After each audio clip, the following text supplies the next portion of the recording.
بسم اللہ الرحمن الرحیم۔ عزیز طلبہ و طالبات، آج ہم معروف خاتون افسانہ نگار ہاجرہ مسرور کا مختصر تعارف پڑھیں گے۔ ان کی پیدائش کا سال 1929 اور وفات کا سال 2012 ہے۔ ہاجرہ مسرور لکھنؤ میں پیدا ہوئیں۔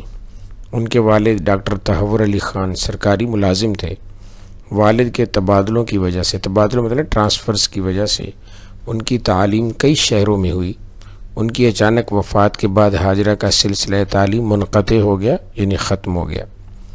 ہاجرہ مسرور کو گھر میں ادبی ماحول میسر تھا۔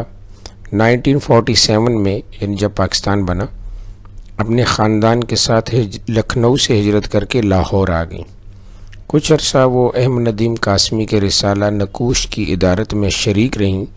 ان کی شادی معروف صحافی احمد علی مدیر ڈان سے ہوئی۔ ڈان جو ہے فیمس انگلش نیوز پیپر ہے پاکستان کا، اور بین الاقوامی طور پر پہچانا جانا جاتا ہے۔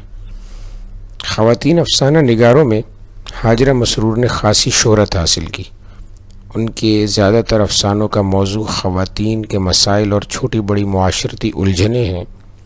معروف افسانہ نگار اور نقاد ممتاز شیریں لکھتی ہیں، اتنی زیادہ تعداد میں اچھے افسانے ہاجرہ مسرور کے علاوہ شاید ہی کسی نے لکھے ہیں۔ ان کی متعدد افسانوی مجموعے شائع ہو چکے ہیں، مثلاً چرکے، ہائے اللہ، چوری چھپے، اندھیرے اجالے، تیسری منزل وغیرہ۔ وہ لوگ کے نام سے ان کے ڈراموں کا ایک مجموعہ بھی شائع ہو چکا ہے۔ ہاجرہ کے افسانوں کا کلیات سب افسانے میرے 1991 میں لاہور سے شائع ہوا تھا۔ کلیات مطلب جس میں ان تمام افسانوی مجموعے جمع کر کے ایک ہی کتابی شکل دے دی گئی تھی۔ ہاجرہ مسرور بھرپور ادبی اور سماجی زندگی گزار کر 15 ستمبر 2012 یعنی 15 سپٹمبر 2012 کو کراچی میں وفات پا گئی اور کراچی ہی میں دفن ہوئی۔